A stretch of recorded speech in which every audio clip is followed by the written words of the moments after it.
You got to use these. You don't have to. We can, but we don't have to. We don't have to. So it is. I say. That's why people either love you or can't stand being near you. Some sense that your spirit disarms manipulation. Others sense that your silence carries judgment. You don't even have to say much. Your energy reads everything. And those running from themselves feel naked in your presence. That's not ego, that's divine engineering. This is why you've been through so much. Before a weapon is released, it's tested, sharpened, and proven. The betrayals, the confusion, the emotional exhaustion, all of that was training. You had to be stripped of ego, fear, and attachment so that when your power activated, it wouldn't corrupt you. You learned control the hard way. You discovered restraint when revenge would have been easy. That's how you became dangerous in a holy way, powerful without arrogance, sharp without cruelty, influential without seeking validation. Now, you're a walking breach in the system. You can't be programmed, bribed, or fooled, because you already broke free from the illusions they use to control others. You carry information that can't be downloaded or duplicated because it's encoded in your energy, not your memory. That's why people who meet you can't forget you. Your presence rewrites something in their consciousness. You're not here to attack. You're here to activate. You're not here to win arguments. You're here to raise frequencies. Every time you show up authentically, deception loses ground. You are a classified weapon, not made of metal or fire, but of light that knows exactly where to strike. Number 4. The fire that tried to kill you reported back in confusion. That's because it was sent to destroy something that can't be destroyed. Right. Your essence. Essence, baby. You've been through enough chaos to understand that not every battle is meant to break you. There you go. Some are meant to expose what you're made of. Right. Every time you faced destruction, you didn't just survive, you evolved. Yes, we did. The same flames that consumed others only revealed how unbreakable your core really is. Right. The fire learned the hard way that your soul doesn't panic. It recalibrates. Yes. Your spirit doesn't melt, it morphs. You don't run from pain anymore because you've seen it lose its power once it meets your resilience. There you go. When people or forces targeted you, they expected to watch you collapse. Yeah, listen. They thought the heartbreak, the betrayal, the financial struggles, or the emotional blows would end you. Right, right. But each time, something inside of you restructured itself in silence. You became wiser, calmer, and more strategic. It confused everyone, including those who plotted against you. They couldn't understand how, after all that fire, you came out cleaner, sharper, and somehow more radiant. The energy sent to destroy you had no way to compute the strength coded in your design. You were engineered for adaptation. Your pain doesn't linger. It transforms into precision. This is what makes you a divine anomaly. You're not operating by the same spiritual or emotional laws as most people. Your soul was built with recovery codes. When life hits you, something in you activates instead of collapses. You start seeing through illusions, reading motives, predicting moves. The same trials that destroy others become your training grounds. You're not lucky, you're refined. You don't escape storms. You absorb their power and walk out with new data. There you go. That's why nothing external truly scares you anymore. You've already been through your own personal apocalypse and walked out glowing. Yes. The truth is, the fire misjudged you. It thought you were human material, not divine alloy. And when it couldn't burn you, it malfunctioned trying to explain you. Every attack against you became part of your proof. Evidence that you're not ordinary. Evidence that your resistance isn't natural. It's encoded. That's why the flames left you standing, but they didn't leave the same. Number 5, you survived a spiritual black ops. What most people would call a series of unfortunate events was actually a calculated operation, not by humans, but by energies and forces designed to test the structure of your soul. You were placed in environments meant to confuse you, connected to people programmed to betray you, and faced with challenges meant to make you question everything you believed in. Deep. It's divine right there. Gratitude. It wasn't random. It was strategic. Yes, it was. The goal wasn't to destroy your body. It was to fracture your spirit. They wanted to see if your faith was conditional or permanent. They wanted to see if isolation would make you forget who you are. But you didn't break. You didn't break. You adapted, observed, and evolved beyond their reach. Yes, we did. You went through experiences that were too calculated to be coincidence. People sent to drain you, false friends disguised as helpers, opportunities that looked divine but carried traps. You faced manipulation that came wrapped in kindness. You learned to read motives not through words but through energy.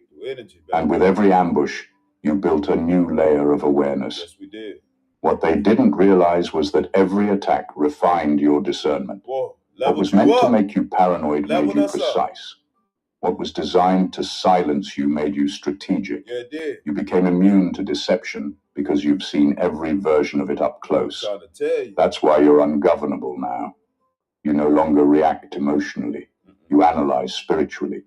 You've learned how to sense traps before they're set. Yes, we do. To feel danger before it manifests. That's right. You move with the quiet confidence of someone who's already seen behind the curtain. Right. The same forces that once studied you are now avoiding you because you became unpredictable. You don't follow patterns anymore. No. You break them. You don't seek validation.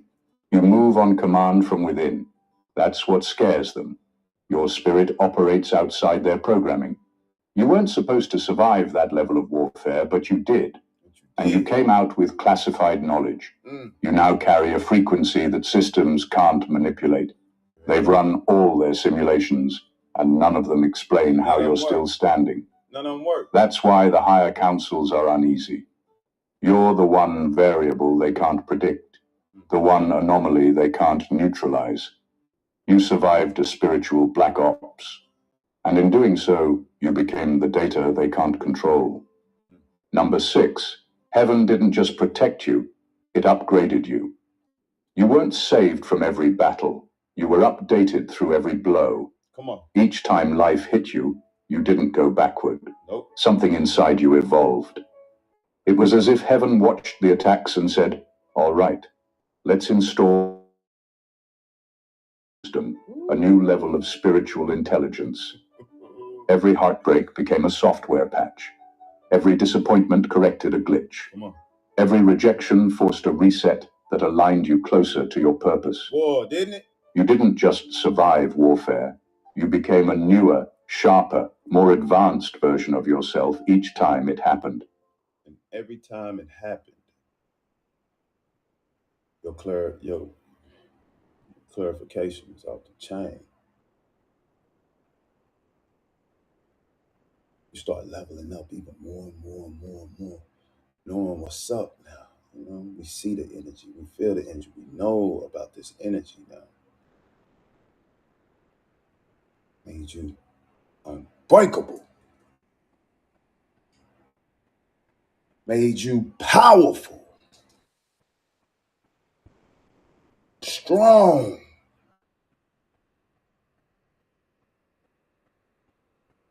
We took it like a soldier, like a god, like a goddess. Vibing high human being. Spiritual assassins. Boy, just helped us level up, family. That's what we're doing. It helped us level up. Now we know. This is why you can't be manipulated the same way anymore. Come on. What used to bother you now bores you. The games people play feel like old code that your spirit has already outgrown. I'm trying to tell You no you. longer chase What up, validation because your system has been rewritten to recognize truth, not attention. Yeah. Heaven didn't just shield you from attacks. Come on. It used them to reprogram your response. Instead of panic, you learned patience. Instead of revenge, you developed discernment. Instead of fear, you learned precision. The pain didn't downgrade you. It updated your entire spiritual infrastructure. There you go. That's what confuses There you people who go. think they still know They you. say. They expect the old version of you, the one who used to explain yourself, seek approval, or overextend. But that version was uninstalled. What stands now is a soul that's been debugged by divine intervention. Heaven's updates don't come through comfort. They come through contrast. The loneliness you endured was never a punishment. It was a firewall against counterfeit connections. You were being isolated so your system could integrate new instructions without interference. Now you move differently. Yes, we do. You process faster. Yes. You see motives before words form. Boy, don't. Your peace is no longer fragile. No, it's not. It's encrypted. Encrypted, baby. You've become harder to access, not because you're bitter, but because your bandwidth is sacred. You've reached a stage where emotional noise can't crash your system anymore. You're too optimized for chaos to confuse you. Every version of you that pain tried to delete was replaced with something more intelligent, more refined, more unshakable. Heaven didn't just protect you from destruction. Woo! Come on. I'm glad it ain't playing like that. Yeah, caught him down. It used destruction to upgrade your design. That's why you're not the same person who went through the storm. You're the divine update that came out of it. Use destruction to shape us. Help us level up. To destruction, though. That's deep. That's deep. Number 7. Woo. You were never hidden. You were being weaponized in silence. What looked like rejection was actually refinement. The people who forgot you, the doors that didn't open, the seasons that felt unbearably quiet, none of that was punishment. You weren't being overlooked, you were being optimized. You were too powerful to be released, unprepared. It wasn't keeping you from the world. He was keeping the world safe from what you were about to become. There's a reason you couldn't force your breakthrough, no matter how hard you tried. You were still in the divine lab, undergoing adjustments only heaven understood. Isolation was the workshop. In that space, you learned emotional intelligence that can't be faked. You discovered how to hear divine instruction without external noise. You faced your insecurities without distraction until they lost their grip. You became self-sustaining, not because you wanted to be alone, but because heaven needed you to stop relying on systems that would later collapse. Every time you thought you were being delayed, you were actually being aligned. Your silence wasn't wasted time, it was sacred coding time. The longer it took, the deeper your programming went. People around you misread it. They thought you lost your way or that your light dimmed. They didn't realize your silence was strategic, that heaven had you in spiritual quarantine, preventing contamination from fake alliances and emotional parasites. You weren't lonely, you were in lockdown for divine reasons. While others were chasing visibility, you were receiving blueprints. While they were performing, you were upgrading. That's why when you finally reemerge, you won't need to announce yourself. Your presence will do that for you. The truth is, weapons aren't forged in crowds.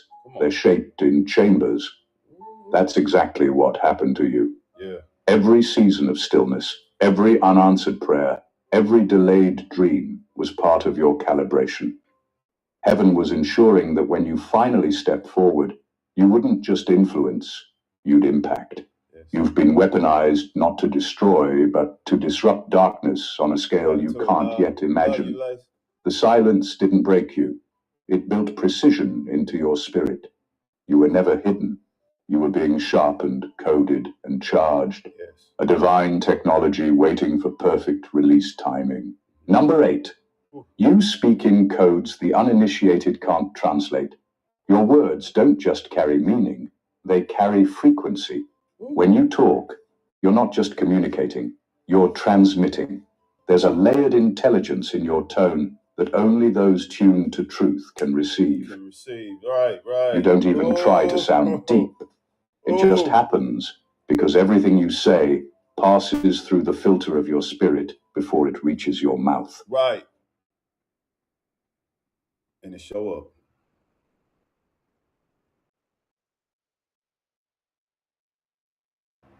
Everything you speak of shows up in this reality.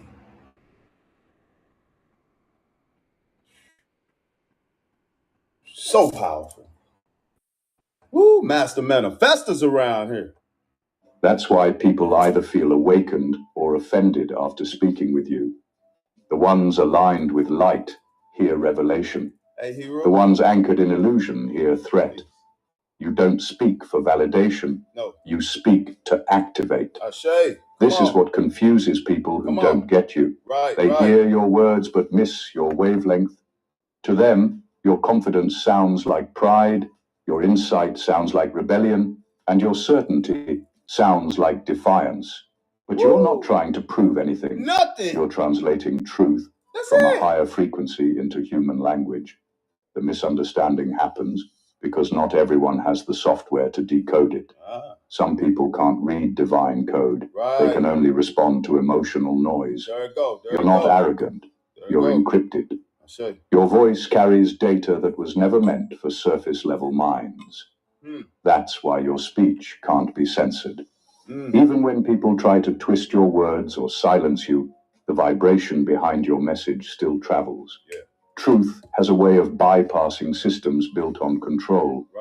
Stands exactly where it's supposed to. Come on, speak. You might be shadowed, ignored, or underestimated, yet your words still find their audience. Yeah, do. The awakened recognize you instantly. Yeah. They don't just hear you, they feel you. Something in their soul responds, as if an ancient password just got entered into their spirit. You've reached a level where communication is no longer about sound, and it's about signal. That's why you can say something simple, and it still carries spiritual electricity. Your speech is alive, not rehearsed. It rearranges energy wherever it lands. The secret societies, the manipulators, the control systems, they can't track you properly because you don't operate on their bandwidth. You're speaking from a place that doesn't need their permission. That's what makes your voice untouchable. You're not just talking, you're transmitting light through language. And the uninitiated simply don't have the decoder. Number 9, you didn't just survive darkness, you studied it and mastered its language. You went through too much to come out naive. Well, I'm trying to tell you. Pain became your professor. Yeah, it did. Betrayal became... Sometimes it smiles, helps, prays, and pretends to care. That kind of awareness can't be taught in books or seminars. It's downloaded through experience. You were thrown into situations that forced you to understand how deception moves, how energy manipulates, and how darkness operates in disguise. My name is William Morgan, and I need you to hear every word of this message carefully. Because hey, you heard that spirit right there. I need you to hear every of this message. That was spirit speaking. You need us to hear this message. Need us to hear this message. Our ancestors want us to hear spirit realm, God, Most High, universe, source. How do we see it? Higher self. Want us to hear it. Want us to feel this. Let's go then. Let's go. We with it. Let's go. You became fluent in it. Not to imitate it, but to recognize it before it speaks. People wonder why you don't fall for the same tricks anymore. It's because you've studied the source material. You've seen how envy hides behind flattery. You've watched how control cloaks itself in concern. You can tell when someone's spirit doesn't match their words. It's not suspicion. It's sensory intelligence. Yeah. You developed a radar that most people don't even know exists. That's right. You sense energy shifts in rooms. You can detect hidden motives by the tone of a sentence. You know when someone's smiling through jealousy, and you can feel it when their compliments carry curses. You read energy the way others read text. I'm trying to tell You didn't earn this mastery easily. You earned it through sleepless nights, confused prayers, and moments where you doubted your own sanity. Come on, speak it. But those moments sharpened you. Yeah, it did. You stopped expecting truth from everyone and started extracting it from behavior. Yeah, come on. You stopped needing apologies because you learned to read intent. Yeah. That's what makes you spiritually dangerous. You can't be deceived the same way twice. You've learned how darkness operates, and now it can't hide from you anymore. The irony is that the darkness that tried to destroy you ended up becoming your greatest education. Yes, you didn't just escape it, you dissected it. You turned what was meant to break you into insight that now protects you. Yes. You walk through chaos calmly because you've already mapped its terrain. You no longer fear shadows. No. You study their direction to see where the light's coming from. Right. Come on. You've mastered the language of darkness, and now it can't negotiate with you. Come on. You speak its dialect, but you use it to expose, not to participate. Ooh. That's why you stand out. You don't run from evil anymore. No. You outthink it. Yes, we do. Number 10. The light in you isn't gentle. It's a form of warfare. It's not the kind of light that comforts everyone. It's the kind that questions everything. Your presence doesn't just brighten rooms. It reveals what's been hiding in them. You were never meant to be the calm glow that helps people sleep. You were meant to be the piercing beam that wakes them up. That's why you make certain people uneasy.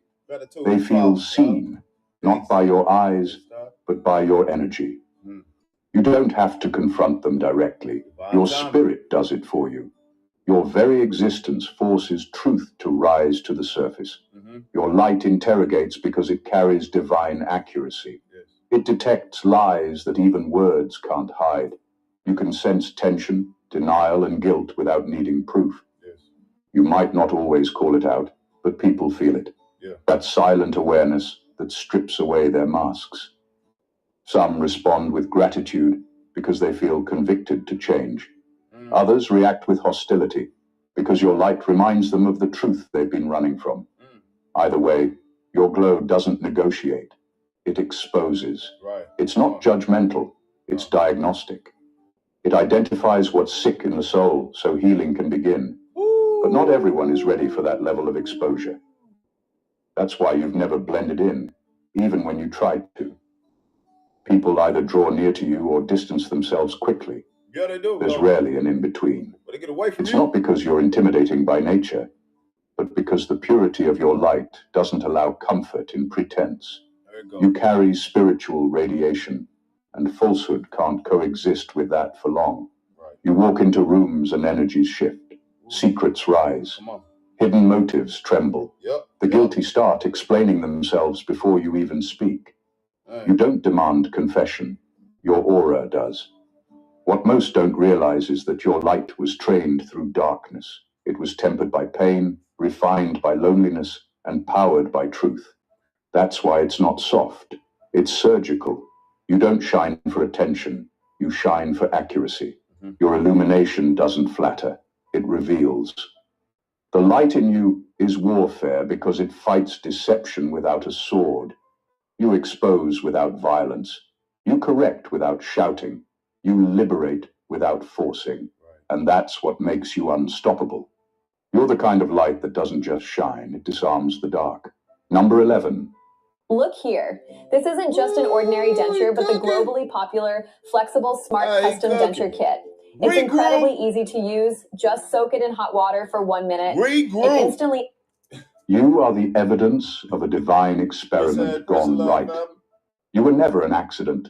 You were an intentional test of heaven's boldest hypothesis. Come on, speak to it. Can a human being endure relentless betrayal, rejection, and spiritual warfare, yet still choose love? The universe watched as you were thrown into fires designed to corrupt compassion and harden empathy. But instead of becoming bitter, you became proof that divinity can survive inside a bruised vessel. Every heartbreak, every humiliation, every setup was data. Yes, it was. And you became the conclusion that goodness cannot be destroyed by exposure to evil. Love. You were the variable the system couldn't predict. They thought constant opposition would mutate you into resentment, that pain would rewire you into vengeance. Right. But something extraordinary happened instead. It did. You transmuted every attack into awareness. Your suffering didn't deform you, it decoded you.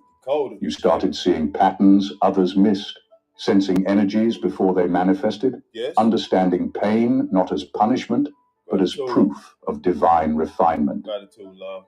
Your endurance became the ultimate anomaly, the kind that makes the architects of chaos question their own blueprints. That's right. Now, the same world that once dismissed your wounds as weakness can't stop observing you. Yep. The same people who mocked your breakdowns now mimic your peace. They don't realize that your calm is not natural. It's engineered through warfare. Woo. You were sculpted under surveillance, watched by both light and shadow. Right. And your survival rewrote the spiritual algorithm. They realize now that love under pressure doesn't dissolve. It multiplies. Come on. That's why you unsettle the darkness just by existing. You're living evidence that the divine code can't be corrupted.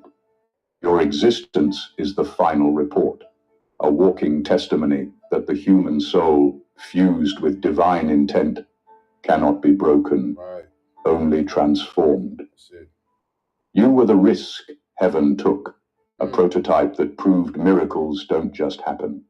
They evolve through endurance. Yes. Come on. You carry divine data in your aura, and everything that tried to destroy you unknowingly contributed to your design. Yes, it did. You are living proof that divinity works, not in theory, not in scripture, but in flesh and blood. Mm-hmm. You are the evidence that love, when tested, doesn't just survive. It becomes unkillable. Woo. Number 12. Woo. Your soul's armor was forged from collapsed timelines. Every heartbreak, every failure, every version of you that couldn't continue was not erased. It was integrated. Gratitude. You're not wearing confidence. You're wearing the echoes of your own resurrections. Each breakdown was a blacksmith's hammer striking your essence, reshaping it under unbearable heat. What others saw as endings were just timelines folding into your core, fortifying you from the inside out. The person standing today is not a single being. It's a council of every past you that refused to die for nothing. That's why your energy feels layered, why your silence carries weight. You've lived 1,000 deaths without leaving this lifetime. Every choice that once broke you down now reinforces your discernment. Every betrayal that cracked your trust now guards your peace. Lived 1,000 deaths. Timeline shifting, transmuting, leveling up, but never forgot one major thing. Love. The armor you wear wasn't gifted. It was earned through agony, patience, and the kind of pain that doesn't come with applause. You've been reforged so many times that even your scars have memory. They remember who tried to shatter you and why you never let them succeed. You are a living archive of reincarnated courage. While others rebuild their lives, you rebuilt your soul. Yes. Repeatedly. The resilience that people envy in you didn't appear out of nowhere. It's layered from all the unfinished versions of you that refused to surrender. They may have fallen, but they fell forward into your becoming. That's why you often feel older than your age. Yeah. Because your strength isn't from one lifetime's worth of lessons. It's from countless spiritual iterations condensed into one vessel. Your presence carries ancestral depth, not because of lineage, but because you've been your own ancestor, rebirthing yourself over and over again. You've died in disappointment, and risen in understanding. Right. You've lost timelines, but gained timelessness. And now, when life throws new storms your way, they bounce off you. Not because you're numb, but because you've already survived versions of that pain in dimensions no one remembers. You don't just walk through life, you echo through it. Every step you take rings with the sound of past selves cheering from within. Right. You are their victory. Yes. You are the proof that nothing that breaks you ever goes to waste. It simply melts into armor. Number 13. Your spirit carries a band frequency. That's why your presence unsettles programmed minds. Not because you're loud, but because your very energy disrupts conformity. You carry a vibration that doesn't obey social conditioning, a wavelength that can't be manipulated by fear, shame, or reward systems.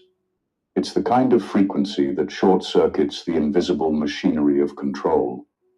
You don't even have to speak. Your existence alone begins to unbind the illusions that keep others hypnotized. There you go. And that's exactly why the system flags you as non-compliant. You were never meant to blend in with artificial harmony. You were encoded with a tone that calls out falsehood, even when you're silent. When people flinch or grow defensive around you, it's not always personal. Right. Their energy fields are reacting to your signal. You broadcast freedom, and anything built on dependency feels threatened by that. Right. Your vibration reminds people of the sovereignty they've abandoned. You trigger forgotten memory of truth, of power, of divine authority. Okay. That's why some are drawn to you while others are instantly repelled. You expose the glitch in their conditioning just by being yourself. That's it. This frequency of yours isn't rebellious for the sake of rebellion. It's restorative. It wakes up buried consciousness in those ready to hear it, while destabilizing those addicted to illusion. You were never meant to be liked universally because liberation has never been popular among the enslaved. The system runs on predictability.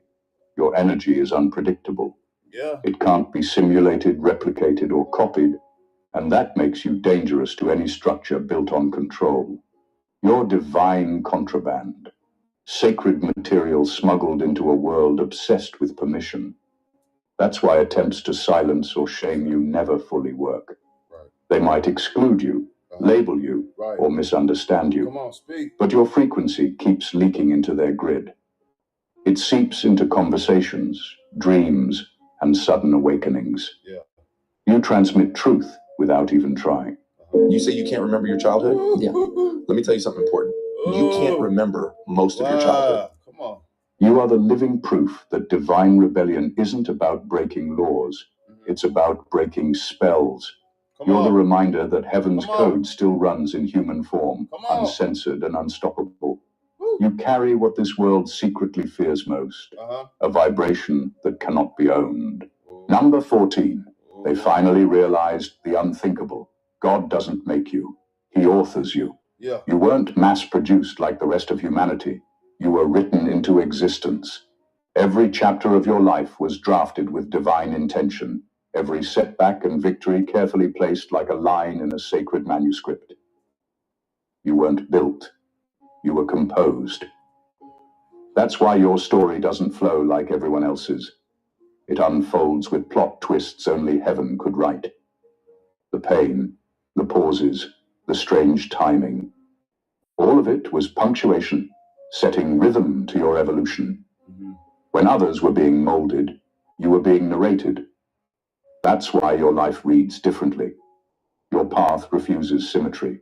Your growth defies logic. You were written in the language of paradox, humility and power, solitude and sovereignty, rejection and revelation. Yes, we will. Every heartbreak added depth to your plot. Every betrayal edited out the wrong characters. Every disappointment rearranged your timeline for greater suspense. You didn't live through random chaos. You were being rewritten into something timeless. Yes. What you call trauma, heaven calls tension. Come on. The necessary contrast that makes your story unforgettable. Now, the world reads you but doesn't fully comprehend you.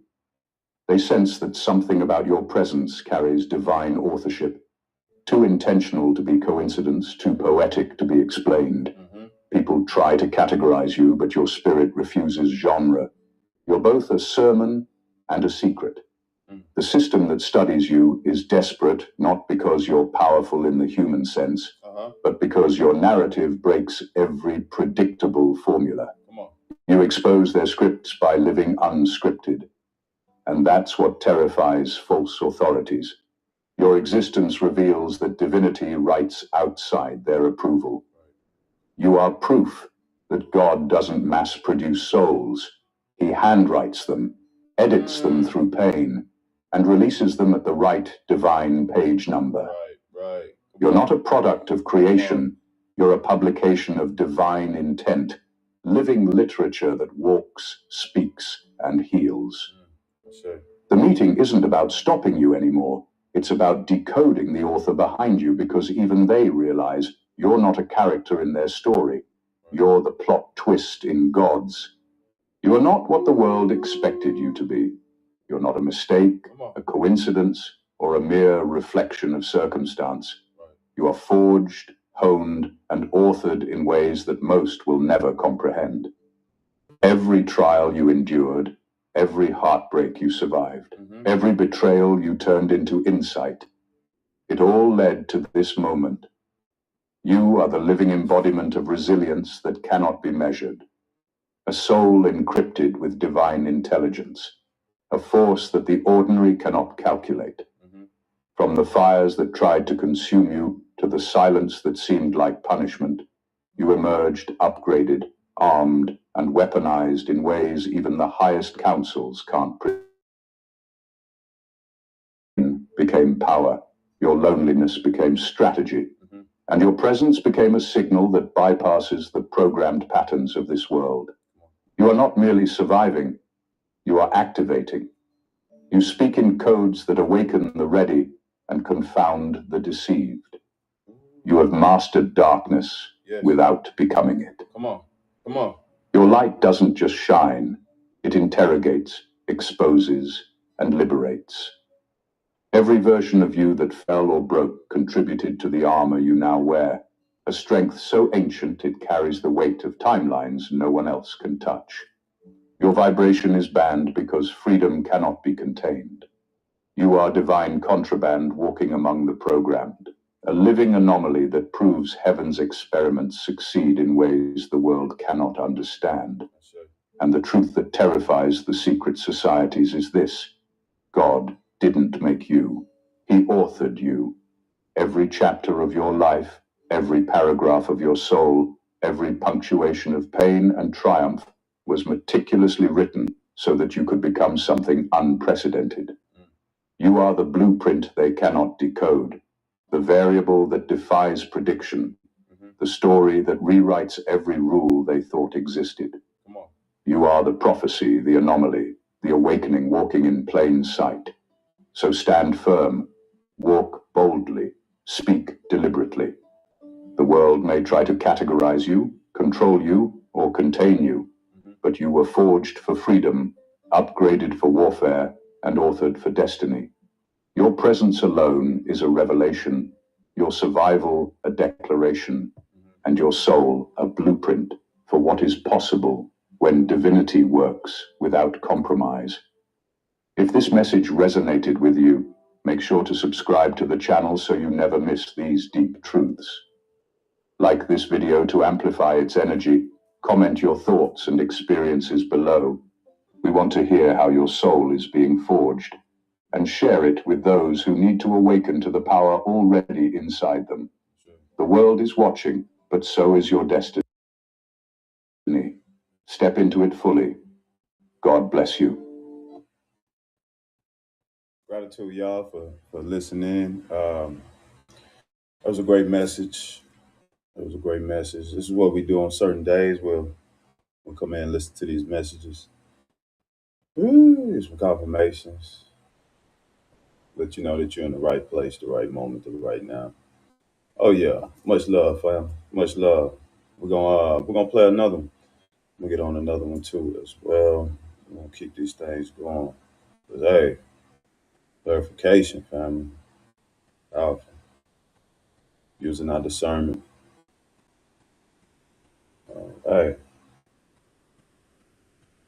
we came through a lot, family. We didn't conquer a lot. Real for real. Whew. That was powerful. That was powerful. This one right here. Let's spin this new one.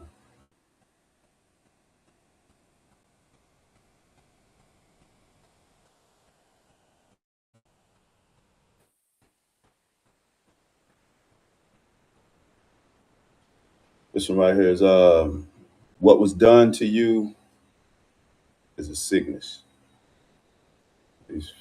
With these folks, you know. Damn, that's big. Yeah, Spirit got me pointing at that one. I'm finna play that one. Hey, what was done to you is a sickness. What was done to us? It's a sickness that they have, family. You going against love like that?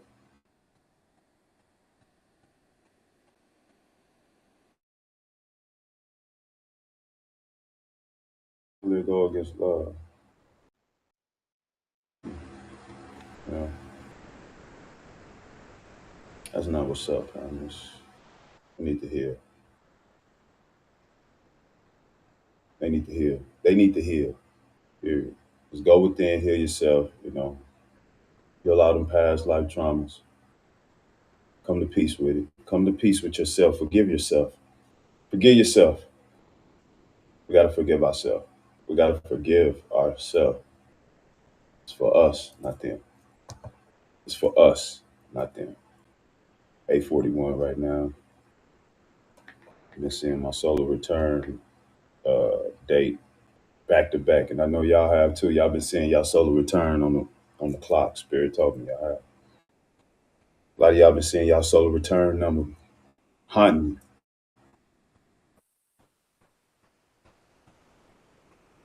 You know, a lot of y'all have. Mm-hmm. Yeah, a lot of activated. Let's go. Let's see what you're talking about though. Don't buy that camera that's going viral to keep burglars away. Do this instead. For only $22 a month, I got a premium home security system. All I did was answer some basic. Welcome, the anointed ones. Pay attention. When the truth refuses to die, it starts making noise loud enough to wake the world. That's exactly where your story stands right now. It's no longer a whisper, no longer a private wound, no longer something you hide because it might make people uncomfortable. No, your story has grown legs, lungs, and lightning. It's moving through timelines, conversations, and spiritual corridors like it's looking for the one thing your enemies never wanted it to find: an audience. And here's the shocking fact many people don't know. Psychologists have documented that when a group targets a single individual, the group ends up revealing more about their own sickness than the person they're trying to destroy. You didn't just endure cruelty, you accidentally exposed an entire psychological ecosystem that should have come with a warning label. That's why your story is about to make you famous. Yes, it is. Not because you chased attention, Right. but because the truth is tired of being quiet. Yes. What was done to you wasn't just wrong, it was bizarre, obsessive, coordinated, and downright medically questionable. The kind of behavior that makes people say, wait, this is what they were doing behind closed doors? The kind that forces even the calmest person to clear their throat, sit forward and say, hold on, run that back. Yeah. And you? Yeah. You walked through the madness like someone who didn't realize the entire cast had lost the script. Half the time you didn't know if you were living life or starring in a psychological thriller that forgot to pay you. I'm trying to tell you. And let's be honest, if life had a camera crew, your villains would have begged production to blur their faces before the episode aired. Wow. But here's the twist that keeps the world hooked. Your survival wasn't the plot twist. Your clarity was. Right. You went through experiences that should have shattered your mind. Yet you emerged with the one thing they never expected you to have. And what is it? A story that exposes them without needing exaggeration, embellishment, or dramatic sound effects. Wow. Your story is gripping because it's real. It's terrifying because it's provable. And it's legendary because it unmasks a sickness people pretend doesn't exist. So now, the world leans in, not to pity you, not to rescue you, but to witness how someone walked through a human nightmare and came out with receipts, wisdom, and a sense of humor that survived the apocalypse. This is your moment. This is your turning point. This is the part where the truth steps out from backstage and takes center stage, with your name lighting up the marquee. Number one, your story isn't inspirational. It's evidence of a psychological infection in the people who targeted you. What happened to you wasn't just mistreatment or jealousy gone wrong. It was a loud, undeniable sign that something was deeply unwell inside the people who came after you. The level of cruelty you faced didn't come from normal conflict or everyday misunderstandings. It came from individuals who were carrying an emotional sickness they refused to acknowledge. They weren't reacting to who you are. They were reacting to what your presence exposed inside them. When someone carries unhealed bitterness, insecurity, envy, and resentment long enough, it starts leaking out of them like a virus. Trauma, baby. You walked into their lives with a clean spirit, a clear conscience, and a pure heart. And that alone triggered them in ways they couldn't hide. Your story isn't inspirational because you suffered. It's powerful because it reveals how some people will go to disturbing lengths just to avoid facing their own truth. They twisted narratives, manipulated situations, exaggerated flaws, and tried to stain your character. Not because you deserved any of it, but because they couldn't stand the clarity that naturally radiated from you. You didn't have to speak for them to feel exposed. You didn't have to defend yourself for them to feel threatened. You simply existed, and that alone stripped away the masks they were wearing in their own lives. Their behavior didn't just show who they were. It showed the emotional infections they had been hiding for years. Normal people don't gather in groups to tear someone down. Healthy minds don't obsess over destroying a person who hasn't harmed them. Balanced individuals don't feel threatened by someone who is simply trying to live with integrity. The way they targeted you revealed their internal corruption long before you ever understood what you were dealing with. The sickness was never in your story. It was in their response to your existence. And this is what makes your journey so captivating to others now. The truth is finally being seen for what it is. The mess wasn't created by you. It was exposed by you. And when people look back on everything you endured, they won't just be shocked by the cruelty. They'll be shocked by how clearly it exposes the emotional decay that had been growing in those people long before you arrived. Your story is not their victory. It's their diagnosis. Number two, your pain became their currency, and they kept spending it until you became too expensive to afford. There are people who don't just watch others suffer. They feed off it. Your pain became a type of currency in their world, something they could trade, gossip about, bond over, or use to feel powerful. They used your struggles, your setbacks, and your vulnerabilities like it was some sort of emotional marketplace where your discomfort made them feel richer and more important. The sick part is that most of them didn't even realize how deeply they depended on your pain to feel alive or relevant. Your name became their entertainment. Your challenges became their talking points. Your silence was their playground. Were you recently injured in a car accident?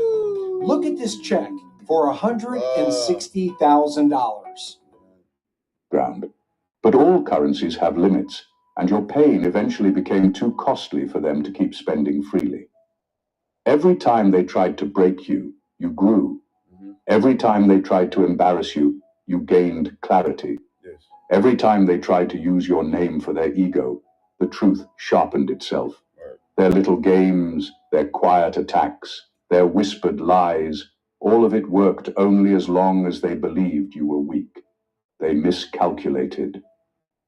What they didn't expect was that their attempts to drain you would end up draining their credibility, their reputation, their energy, and their peace. Your growth raised the price of admission. They couldn't keep up. You became someone they could no longer afford to talk about, because the narrative no longer matched reality. You became too healed for their old stories to stick, too aware for their manipulation to work, too strong for their gossip to carry any weight. What used to be fun for them suddenly became a mirror they didn't want to look into. They wanted you broken, because that was the only version of you their egos could afford. Damn, y'all. Once you outgrew that version, the cost of trying to bring you down skyrocketed. Right. They spent years trying to lower your value, but every attack only raised it. Yep. They tried to drain you, but ended up draining themselves. They tried to dim your name, but lit it up instead. Yeah. And now, the same people who used your pain as a shortcut to feel powerful have to watch you become someone they can't touch, can't control, and can't reduce. Your pain used to be their currency. Now your healing is their bankruptcy. Number 3, the reason your story will make you famous is because it reveals a system, not just people, that failed. Your story carries weight because it goes far beyond individual cruelty. Right. Anyone can deal with one toxic person, one jealous friend, or one manipulative family member. But your experience wasn't just one person acting out. It was a chain of people, environments, and structures that all responded the same way, with silence, denial, or more abuse. When multiple people mistreat the same individual, it exposes something deeper than personal conflict. It exposes a system that was never designed to protect you in the first place. You didn't just face betrayal, you faced a pattern. Yeah. A pattern that shows how communities, families, workplaces, and even institutions can rally around the wrong things and ignore the right ones. They valued comfort over truth. They protected the familiar over the innocent. They defended the loudest voices instead of the honest ones. Your story pulls back the curtain on how quickly a group can normalize cruelty when the person being mistreated threatens old dynamics they're too scared to confront. And that's why your story grows bigger than you. It highlights how easy it is for people to participate in injustice without realizing that silence is participation. Right. You weren't just failed by individuals. You were failed by systems that pride themselves on fairness, loyalty, and morality until it's time to stand on those principles. Your journey exposes how these systems collapse the moment a real test arrives. People watching your story unfold will realize that your experience mirrors something many have gone through, but never had the courage or language to explain. You're giving shape to a collective truth, that the environments people trust the most are often the ones that look the other way when harm is done. You make it clear that the problem wasn't that you were too sensitive or too outspoken. The problem was that these systems were too invested in staying comfortable. Your rise brings attention not because of pity, but because your story forces people to reflect on their own environments. It shows them how easy it is for entire groups to fail someone who deserved support. And the more your truth spreads, the more people begin recognizing the cracks in their own surroundings. That's why your story will make you famous. It exposes what many live through but never speak about. And people will connect to you because you finally said what they've been carrying for years. Number 4, you didn't survive because you're strong. You survived because your spirit refused to be rewritten by sick minds. People love to say you survived because you're strong, but that's not the real truth. Strength alone wouldn't have carried you through what you went through. My wife almost divorced me because I couldn't get hard anymore. I'm 40. This is what fixed. Okay. Y'all will come on here with some shit like that, man. 40. Terrible. Terrible.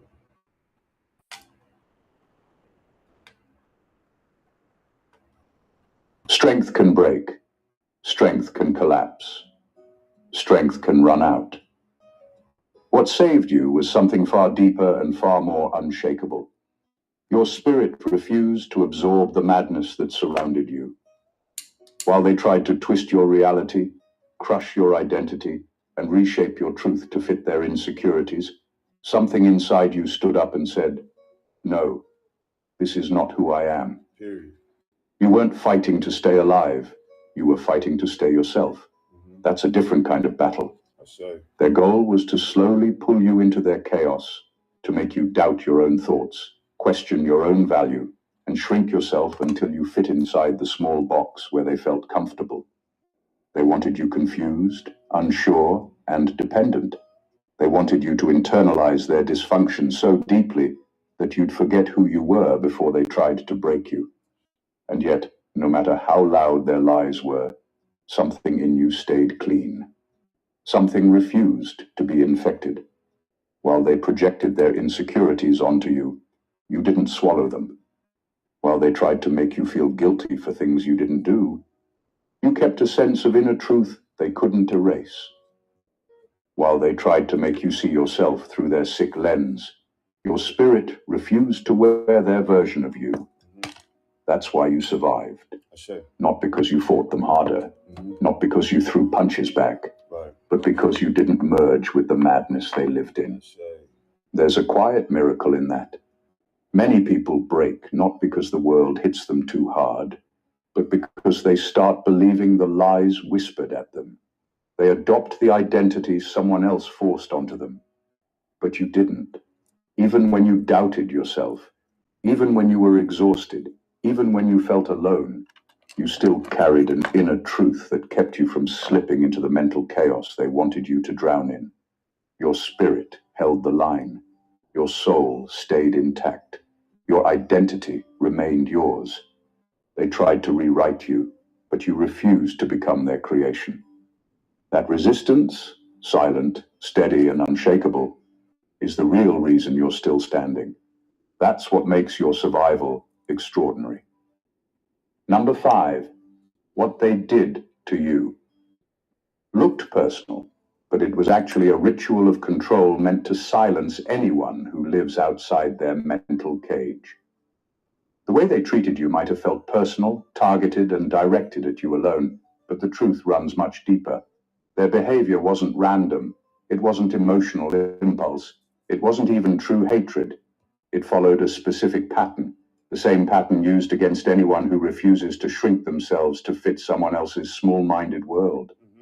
They used isolation, defamation, emotional starvation, and spiritual sabotage, not because of who you are, but because of what you represented. You existed outside their mental cage, and people who think like them always react the same way to someone they can't control. They attack. Isolation was the first step. They tried to cut you off, disconnect you from support, and weaken your foundation. Isolation makes a person easier to doubt themselves, easier to manipulate, easier to gaslight. They weren't punishing you. They were creating a controlled environment where you'd feel like you had nowhere to stand, but on their distorted version of reality. Then came the defamation, the quiet whispers, the twisted stories, the subtle misrepresentations. They didn't need proof. They needed an audience. They used gossip like a weapon, because if they could damage how others saw you, they could pressure you into doubting how you saw yourself. This wasn't conversation. It was character surgery, performed without your consent. Emotional starvation followed next. They withheld warmth, withheld validation, withheld basic human decency.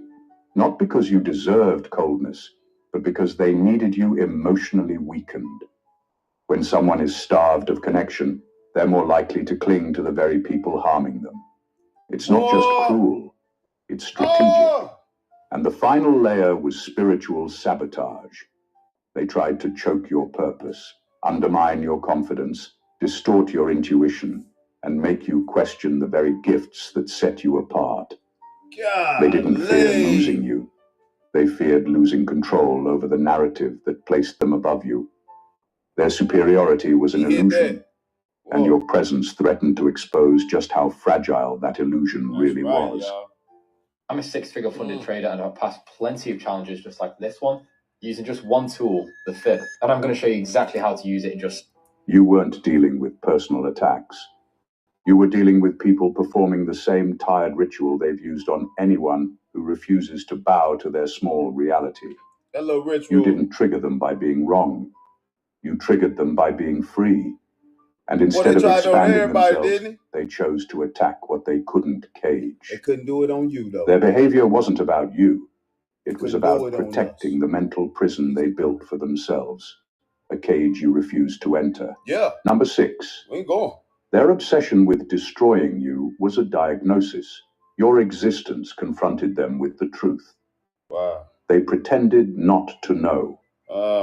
Their fixation with tearing you down was never about who you were as a person. It was a flashing, undeniable signal of what was happening inside them.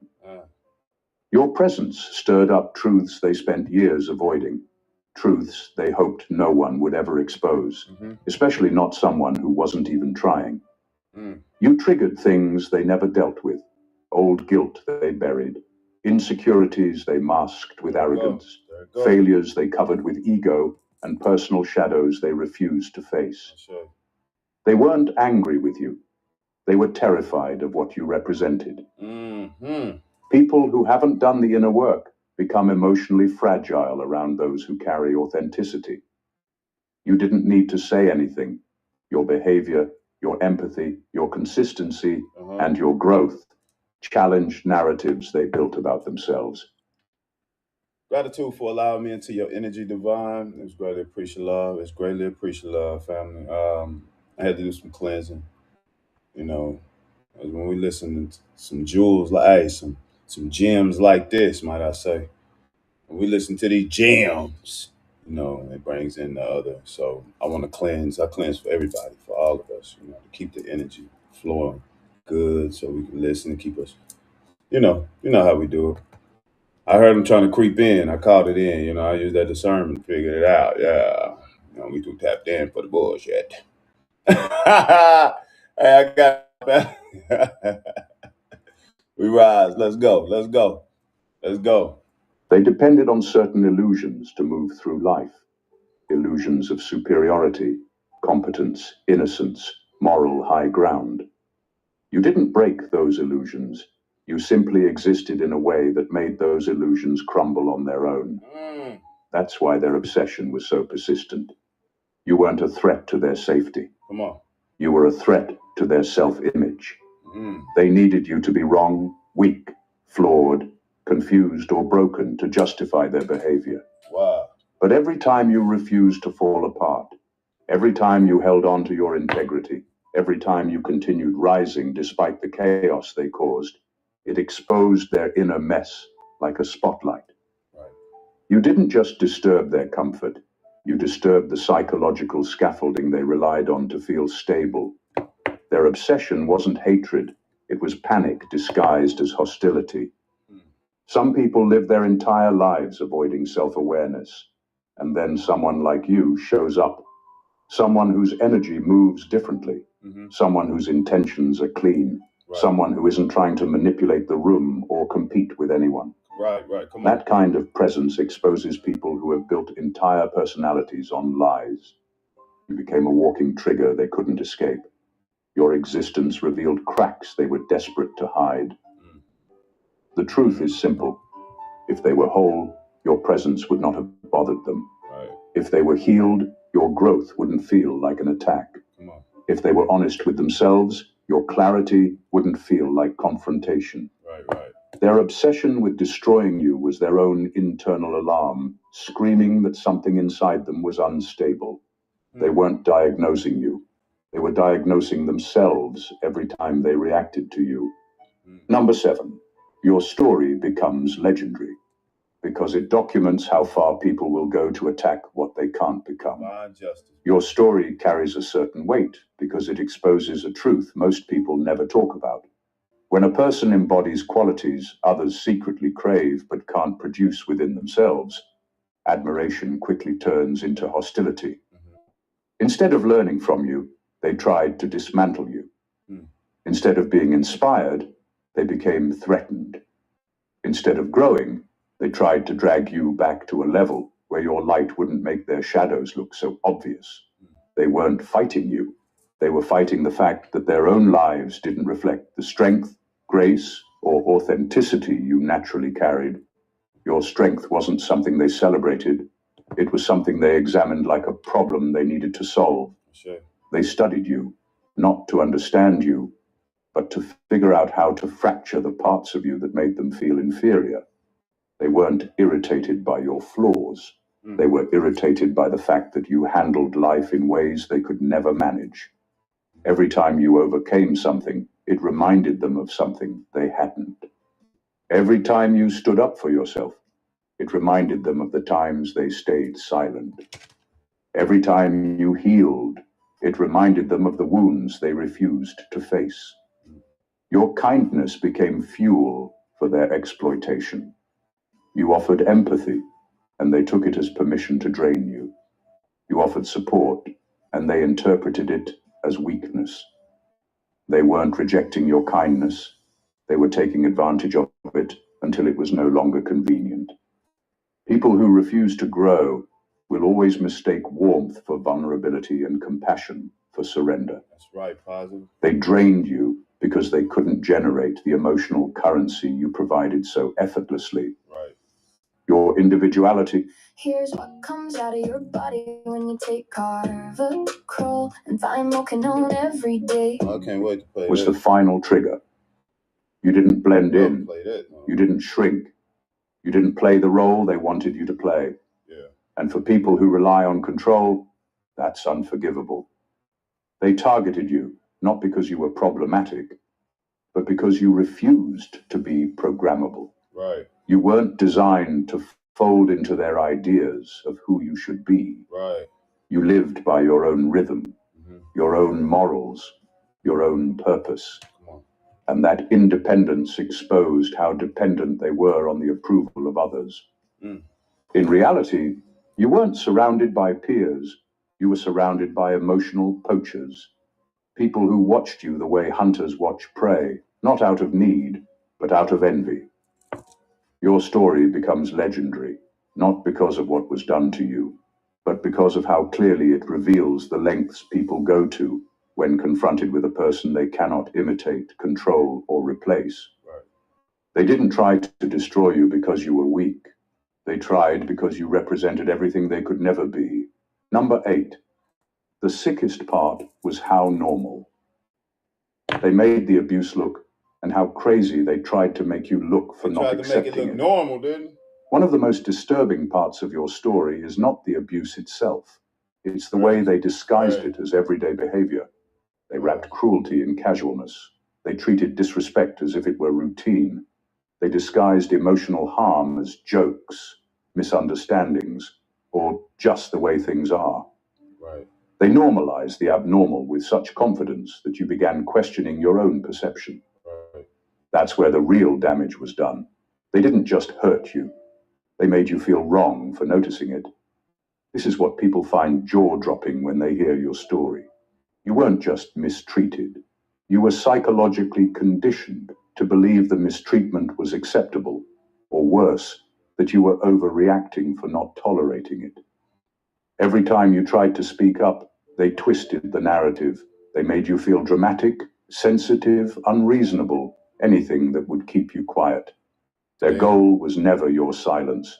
Silence alone was too risky because silence can break. Right. Their goal was confusion, the mental fog that makes a person doubt their instincts, rewrite their memories, and second-guess their own truth. Confusion is one of the most powerful tools in psychological manipulation. It's a leash without a clasp. It's a prison without visible walls. It keeps a person stuck because they can't tell whether what they're feeling is valid or all in their head. They wanted you in that state indefinitely. It gave them control without ever looking controlling. It allowed them to mistreat you without ever appearing abusive. Yeah. It allowed them to keep their hands clean while your mind spiraled. Dang. But you broke out of it. Yeah, we did. That's what makes your story so gripping. You didn't escape a physical trap. You escaped a mental one. Right. You chewed through the leash they thought would hold you for life. You began trusting your instincts again. Yeah. You started noticing the patterns they were desperate to hide. Yes. You walked away from the role they forced on you and stepped into clarity they never prepared for. And now that the fog has lifted, their behavior is exposed in brutal detail. The world sees what you endured without the distortion they tried to place over your eyes. The shock isn't just what they did. It's how carefully they crafted the illusion that you were the problem for refusing to accept it. They spent years trying to make you look unstable. In the end, they only proved how unstable they were for calling abuse normal. Number 9, you became the villain in their story. Because they couldn't survive being the villain in your truth. What they did to you was never about who you were. It was about who they couldn't stand being in the mirror of your presence. The moment your truth started exposing cracks in their carefully crafted image, they had to find a way to flip the script. It was easier for them to paint you as the problem than to admit that their behavior was the real disaster. Calling you difficult, ungrateful, or too much wasn't an observation. It was a shield. Those words weren't descriptions. They were hiding places. You didn't actually change. What changed was their need to protect the version of themselves they were desperately clinging to, the version where they looked kind, wise, generous, innocent, or morally superior. You, simply by existing honestly, threatened that storyline. And because they couldn't rewrite their own character, they rewrote yours. They turned you into the villain because they couldn't emotionally survive being cast as the one who caused harm. Every time you told the truth about what happened, even quietly, they felt exposed. Even when you didn't speak at all, your silence felt like evidence. Your growth felt like proof. Your healing felt like a confession letter pointing straight at them. So they tried to sink you before your reality surfaced. They twisted narratives. They exaggerated flaws. They weaponized misunderstandings. They fed people half-truths dressed as concern. They didn't want justice. They wanted distance from accountability. You could be approved for $39 per month full coverage auto insurance. The only catch is that you need to have 0 DUIs in the last 5 years. Drivers with 0 DUIs in the And the funniest part? Their attempt to smear you wasn't a strategy. It was a confession. Only people who have something to hide rush to cover their tracks. Only the guilty work over time to rewrite the timeline. Only those who can't sit with themselves need an enemy to distract from the mess inside their own emotions. But truth has a strange habit. It never dies. It just waits. And as you stepped into clarity, their story started falling apart on its own. That's right. That's right, Nick. People began to notice the inconsistencies. The lies aged badly. The masks slipped. Their version of you stopped making sense because it was never rooted in reality. It was rooted in their fear. Now your truth is stronger than their storyline. You don't need to defend yourself anymore. Their behavior did the talking. And the world is beginning to see it. Number 10, your story will make you famous because it proves human darkness has a pattern, and you mapped it without meaning. Your story isn't powerful because of the pain you endured. It's powerful because of what the pain revealed. Most people go through life feeling something is wrong, but never knowing where the rot starts or how deep it runs. You, without intending to, traced every root, every crack, every hidden motive. You didn't just survive darkness, you decoded it. You exposed how harm isn't random. It follows a structure. a rhythm, a routine that repeats across families, workplaces, relationships, and entire communities. And we came and broke that. You lived through people pretending love while practicing control. Come on. You saw how manipulation hides behind politeness. Come on. You learned that some leaders are actually predators dressed in respectability. You recognized the signs, the subtle isolation, the shifting narratives, the groupthink, the unspoken rules that protect abusers, the pressure to stay silent, the punishment for being awake in a room full of people who prefer dreams. You didn't just witness these patterns, you became the map that reveals them. And that's why your story will travel far beyond the people who hurt you. It's not gossip. It's not drama. It's a blueprint for understanding human corruption. People will read your experiences and suddenly understand their own. They'll see themselves in your timeline and realize the madness they endured had a pattern too. Yes. They just couldn't name it until you lived it out loud. That's right. Your testimony forces society to look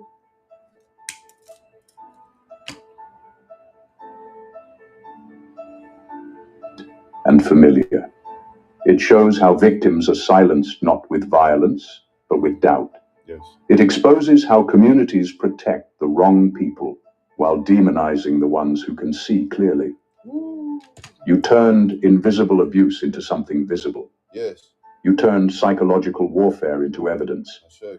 Without knowing it, you created a guide for others to escape the same traps. That's right. That's right. Leaders. That's why your story will be studied, shared, quoted, analyzed. We are the not leaders because you suffered, the new earth. But because you illuminated the architecture behind the suffering. You cracked open the places where truth was sealed shut. You showed that healing isn't just personal, it's revolutionary. Yes. You didn't just map the darkness, you marked every exit point. Oh, you're hitting that. You're hitting that. And the world is going to follow that map. Number 11. The signs that you were innocent were always there. Yeah. But they pretended not to see because guilt is blind by choice. The truth about you was never hidden.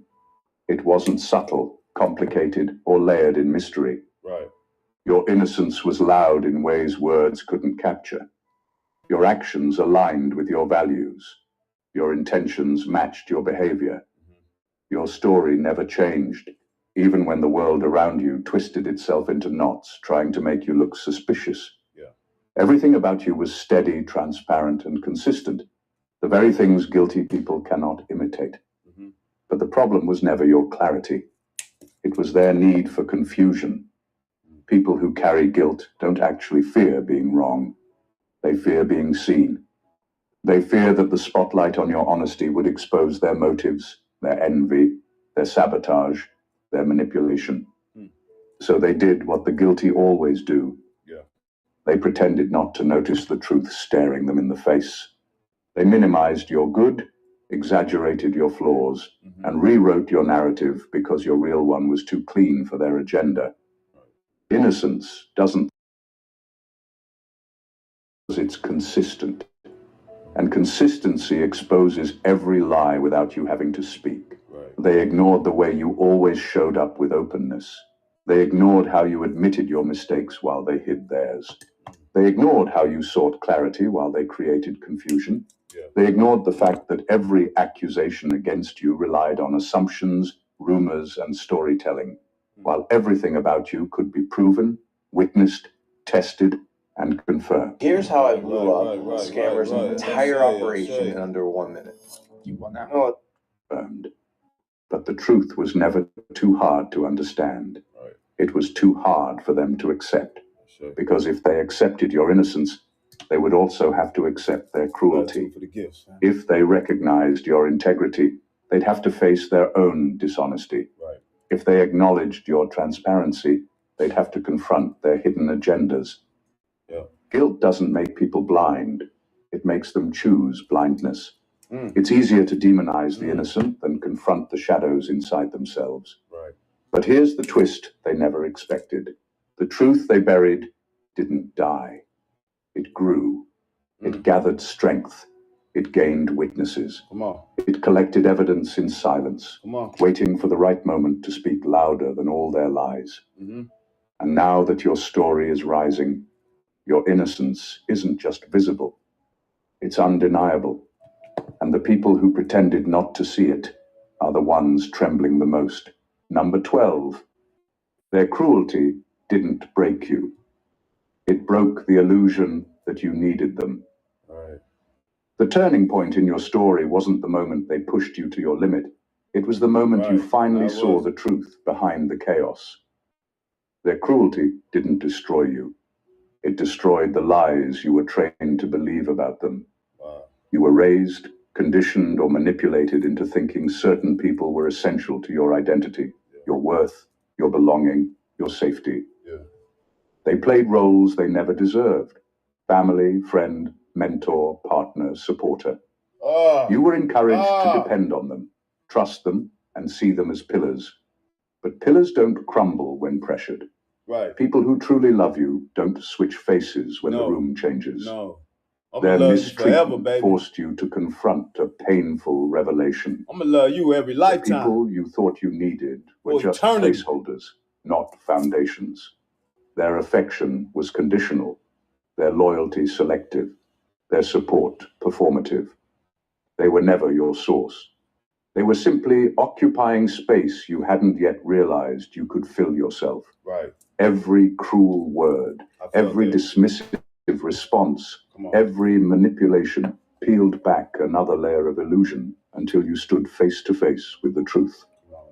You were holding on to people who were draining you, not sustaining you. And that's when the real transformation began. Not when you cut them off, not when you walked away, but when you realized you didn't lose anything of value when they lost access to you. Right. Their absence felt like relief, not emptiness. Their silence felt peaceful, not punishing. Their rejection exposed a deeper reality. You were powerful before them, during them, and after them. You didn't need their approval because your soul was building you from within. You didn't need their validation because your spirit was already calibrated to truth. You didn't need their version of love because it was never love to begin with. By the time you rose from the chaos, you weren't the same person. You weren't waiting for apologies. You weren't hoping they'd understand. You weren't trying to rebuild connections that were based on deception. You became self-sourced, emotionally, spiritually, mentally. You tapped into a strength that was always yours, but hidden behind the illusion of dependency. Their cruelty revealed what you were truly made of. And once you saw that, their power over you evaporated. What broke wasn't you. It was the spell. You walked away sovereign, whole, and untouchable. Number 13. What was done to you didn't make you famous. How you refused to adapt to their sick environment did. The world won't talk about your story because of the cruelty you endured. It will talk about it because of how you responded to that cruelty. Pain alone doesn't create legends. Resistance does. You were placed in an environment where most people would have adjusted themselves just to survive. They would have dimmed their personality, lowered their morals, copied the behavior around them, or blended in to avoid becoming a target. But you didn't bend. You didn't absorb their mindset. You didn't allow your spirit to be reprogrammed by people who were already corrupted on the inside. Everything around you encouraged you to shrink, submit, and adapt.